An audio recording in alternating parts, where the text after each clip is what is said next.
नमस्कार बंधुসকল আপোনালোকে চাই আছে সামিস অনলাইন হেল্প ইউটিউব চেনেল। বন্ধুসকল প্ৰতিদিনৰ দৰে আজি সন্ধিয়া কেইবাটা গুৰুত্বপূৰ্ণ খবৰ লৈ আহিছো আপোনালোকৰ মাজলৈ। খুব এটা গুৰুত্বপূৰ্ণ ভিডিঅ' আপোনালোকে ভিডিঅ'টো শেষলৈ চাই থাকিব।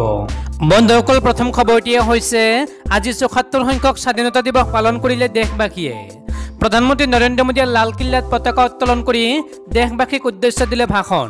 ৭৪ সংখ্যক স্বাধীনতা দিৱসত लाल किल्लार पर देशवासीक उद्देश्य भाषण प्रदान करिছে प्रधानमंत्री नरेंद्र मोदीয়ে। पुवा 7:18 प्रधानमंत्री उपस्थित হয় लाल किल्लात। देशवासीक उद्देश्य प्रधानमंत्रीয়ে कले जे कोरोना युद्धत भारत जिकिब, देश आत्मविश्वासी। भाषण प्रसंगत प्रधानमंत्रीয়ে कय जे आमार देशर विभिन्न प्रांतत विकासर छवि भिन्न भिन्न, किछुमान अंचलत किछु क्षेत्रत बहु आगत, किछु दिशत पिछ परि आछे। सकलोरे सम विकासत आमी गुरुत्व দিব লাগিব। আজি भारतत करोनार एटा নহয়, তিনিটাকৈ ভ্যাকচিনৰ টেষ্ট চলি আছে। আজি দেশত এক ডাঙৰ অভিযান আৰম্ভ হ'বলৈ গৈ আছে। এয়া হ'ল national digital health mission. National digital health mission ভাৰতৰ স্বাস্থ্য খণ্ডলৈ নতুন গতি আনিব। प्रतिखन राज्य प्रतिजन रोगी आपनाक कोनजन डाक्टरे की औषध दिले, केतिया दिले, आपनार रिपोर्ट की आहिल, এই সকলো তথ্য এটা মাত্ৰ হেল্থ আইডিত অন্তৰ্ভুক্ত হৈ থাকিব। যেতিয়া দেশত কৰোনাৰ ভয়াবহতা আৰম্ভ হৈছিল তেতিয়া কৰোনা টেষ্টিংৰ বাবে মাত্ৰ এটা লেব আছিল। আজি দেশত 1400তকৈ অধিক লেব আছে। आत्मनिर्भर भारत निर्माणर বাবে, आधुनिक भारत निर्माणर বাবে, नतुन भारत निर्माणर বাবে देशर शिक्षार আছে गुरुत्वपूर्ण भूमिका। गतिके ইয়াৰ বাবে নতুন শিক্ষানীতি দেশবাসীয়ে লাভ কৰিছে। কিছুদিন পূৰ্বে দেশৰ কৃষকসকলৰ বিকাশৰ বাবে 1 লাখ কোটি টকাৰ এগ্ৰিকালচাৰ ইনফ্ৰাষ্ট্ৰাকচাৰ গঠন কৰা হৈছে। আজি সকলোৱে সুবিধা লাভ কৰিছে। পকী ঘৰ, ঘৰে ঘৰে বিদ্যুৎ, বিশুদ্ধ খোৱা পানী, গেছ সিলিণ্ডাৰ, জনধন বেংক একাউণ্টৰ পৰা আয়ুষ্মান ভাৰতলৈকে মহিলাসকল, যুৱসকল, সমাজৰ পিছপৰা শ্ৰেণীক আমি আগুৱাই নিব লাগিব। তেওঁলোকৰ দক্ষতা বিকাশ কৰাব লাগিব। তেতিয়াহে আত্মনিৰ্ভৰ ভাৰতৰ সপোন বাস্তৱত ৰূপায়ণ হ'ব। বন্ধুসকল, তাৰ পিছৰ 2 নম্বৰ খবৰটিয়ে হৈছে অৰুণোদয় আঁচনি সম্পূৰ্ণৰূপে নিৰ্বাচনী টোপ। 830 টকা নহয়, মাহে 6000 টকা দিয়াৰ ব্যৱস্থা কৰক। এই মন্তব্য বিৰোধী দলপতি দেৱব্ৰত শইকীয়াৰ। বৃহস্পতিবাৰে মন্ত্ৰী হিমন্ত বিশ্ব শৰ্মাই ঘোষণা কৰিলে অৰুণোদয় নামেৰে এখন অভিলাষী আঁচনি। আঁচনি অনুসৰি অহা অক্টোবৰ মাহৰ পৰা ৰাজ্যৰ প্ৰায় 17 লাখ পৰিয়ালে প্ৰতিমাহে লাভ কৰিব 830 টকা। কিন্তু এই আঁচনিখন সম্পূৰ্ণৰূপে আগন্তুক নিৰ্বাচনৰ টপ বুলি উল্লেখ কৰিছে বিৰোধী দলপতি দেৱব্ৰত শইকীয়াই। দেৱব্ৰত শইকীয়াই কয় যে প্ৰথম কথা, বিত্তমন্ত্ৰীয়ে ঘোষণা কৰা এই আঁচনিখন সম্পূৰ্ণৰূপে আগন্তুক নিৰ্বাচনক লক্ষ্য কৰি ভোটাৰক প্ৰভাৱান্বিত কৰিবলৈ বনোৱা আঁচনি। তেওঁ নিজেই 12 আগষ্টত সংবাদমেল যোগে কৰা ঘোষণাত ভোটাৰৰ কথা উল্লেখ কৰি কৈছিল যে কোনটো সমষ্টিত কিমান লাখ ভোটাৰ এই আঁচনিৰ দ্বাৰা লাভান্বিত হ'ব। জনসাধাৰণৰ কথা উল্লেখ কৰা নাছিল, মাত্ৰ এটা ভোটৰহে অংক কৰিছিল। যোৱা লোকসভা নিৰ্বাচনৰ পূৰ্বে কংগ্ৰেছে ন্যায় নামৰ এখন বিশেষ আঁচনিৰ কথা ঘোষণা কৰিছিল। আৰু সেই আঁচনিখনৰ আলোপ লৈ দেৱব্ৰত শইকীয়াই কয় যে ভাৰতবৰ্ষৰ দৰিদ্ৰতাৰ মাপকাঠি নিৰ্ণয় কৰিবলৈ 2005 চনত ইউপিএ চৰকাৰে এখন কমিটি গঠন কৰি দিছিল। আৰু এই দুইখন কমিটিয়ে যিসমূহ তথ্য দিছিল তাৰ ওপৰত ভিত্তি কৰিয়েই আমাৰ নেতা ৰাহুল গান্ধীয়ে এই দৰিদ্ৰ পৰিয়ালসমূহক লকডাউনৰ সময়ছোৱাত প্ৰতিমাহে নিম্নতম 6000 টকাকৈ আৰ্থিক অনুদান দিব লাগে বুলি কেন্দ্ৰীয় চৰকাৰক অনুৰোধ জনাইছিল। আনকি যোৱা লোকসভা নিৰ্বাচনৰ সময়ত এই আছিল আমাৰ দলৰ মুখ্য প্ৰতিশ্ৰুতি, যাক ন্যায় নামেৰে প্ৰচাৰ চলোৱা হৈছিল। এতিয়া মন্ত্ৰীয়ে অৰুণোদয় নামেৰে ঘোষণা কৰা আঁচনিখনত উল্লেখ কৰিছে যে পৰিয়ালৰ মহিলা সদস্যগৰাকীৰ বেংক একাউণ্টত মাহিলী 830 টকাকৈ আৰ্থিক অনুদান প্ৰদান কৰা হ'ব। প্ৰশ্ন হয়, মাহিলী 830 টকা মানে দৈনিক 27 টকাকৈ পাব। কিন্তু এই মূল্য বৃদ্ধিৰ সময়ত মাত্ৰ 27 টকাত কেনেকৈ চলিব তেওঁলোক? ঔষধ কিনিব পাৰিব নে খোৱা খাদ্য সামগ্ৰী কিনিব পাৰিব?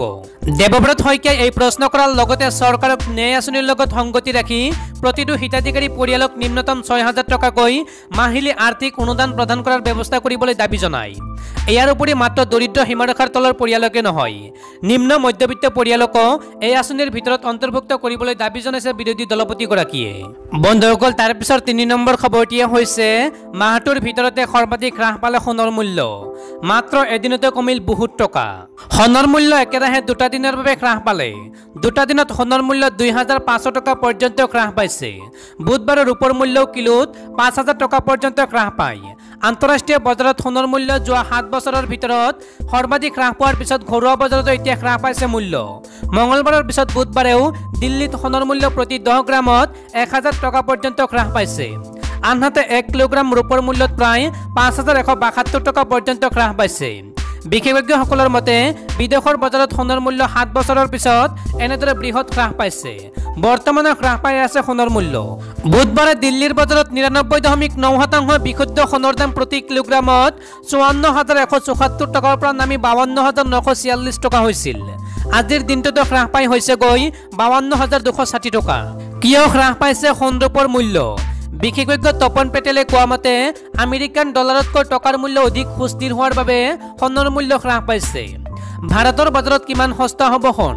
বিশেষজ্ঞসকলৰ মতে কৰোনা ভেকচিনৰ সন্দৰ্ভত খবৰ আহিলেই এতিয়া আশ্চৰ্যজনকভাৱে প্ৰভাৱ পৰিছে সোণৰ মূল্য। সোণৰ মূল্যত আৰু 6 পৰা 8% হ্ৰাস পোৱাৰ সম্ভাৱনা আছে। বন্ধুসকল, তাৰ পিছৰ 4 নম্বৰ খবৰটিয়ে হৈছে স্বাধীনতা দিৱসৰ দিনাই কাৰ বিৰোধিতাৰে প্ৰতিবাদত বহিল সৌদ অসম ছাত্ৰ সন্থা। আজি দেশৰ 74 সংখ্যক স্বাধীনতা দিৱস। দেশৰ সকলো প্ৰান্ততে পালন কৰা হৈছে স্বাধীনতা দিৱস। স্বাধীনতা দিৱসৰ দিনাই নাজিৰাত দেখিবলৈ পোৱা গ'ল এক বিপৰীত ছবি। দেশৰ 74 সংখ্যক স্বাধীনতা দিৱসৰ দিনাই অনশনত বহিল নাজিৰা মহকুমা ছাত্ৰ সন্থা। সৌদ শিৱসাগৰ জিলা ছাত্ৰ সন্থাৰ আহ্বানত স্বাধীনতা দিৱসৰ দিনা পুৱা 6 বজাৰ পৰা 10 ঘণ্টা অনশনত বহিল নাজিৰা মহকুমা ছাত্ৰ সন্থা। জাতিদংঘী নাগৰিকত্ব সংশোধনী আইন 2019 চমুকৈ কা বাতিলৰ দাবীত স্বাধীনতা দিৱসৰ দিনাই নাজিৰা নাট্য মন্দিৰৰ সন্মুখত অনশনত বহিল নাজিৰা মহকুমা ছাত্ৰ সন্থা। আনহাতে শিৱসাগৰতো প্ৰতিবাদত বহিল আছু। শিৱসাগৰৰ বৰ্ডিং খেলপথাৰত অনুষ্ঠিত কৰা হৈছে স্বাধীনতা দিৱসৰ কাৰ্যসূচী। কিন্তু তাৰ সন্মুখতে আছুৰ চৰকাৰ বিৰোধী প্ৰতিবাদ। কা বাতিলৰ দাবীত শিৱসাগৰ মহকুমা ছাত্ৰ সন্থাই সাব্যস্ত কৰিলে প্ৰতিবাদ। বন্ধুসকল, তাৰ পিছৰ 5 নম্বৰ খবৰটিয়ে হৈছে ৰাজ্যৰ ব্যক্তিগত খণ্ডৰ বিদ্যালয়সমূহলৈ বিশেষ পৰামৰ্শ শিক্ষা বিভাগৰ। বিদ্যালয় নখোলা পৰ্যন্ত দ্বাদশ শ্ৰেণীলৈকে ৰেহাই দিয়ক 25% মাচুল। ৰাজ্যত চলি আছে কৰোনা প্ৰতিৰোধৰ যুঁজ। কৰোনাৰ ভয়াৱহতাৰ প্ৰতি লক্ষ্য ৰাখি যোৱা মাৰ্চ মাহৰ পৰাই বন্ধ হৈ আছে ৰাজ্যৰ শিক্ষানুষ্ঠানসমূহ। কিন্তু তাৰ মাজতে ৰাজ্যৰ শিক্ষা বিভাগে ব্যক্তিগত খণ্ডৰ বিদ্যালয়সমূহলৈ আগবঢ়াইছে বিশেষ পৰামৰ্শ। মে মাহৰ পৰা বিদ্যালয় নখোলা পৰ্যন্ত প্ৰাক প্ৰাথমিকৰ পৰা দ্বাদশ শ্ৰেণীলৈকে ব্যক্তিগত খণ্ডৰ বিদ্যালয়সমূহক মাচুলৰ ক্ষেত্ৰত 25% ৰেহাই দিবলৈ আহ্বান জনোৱা হৈছে।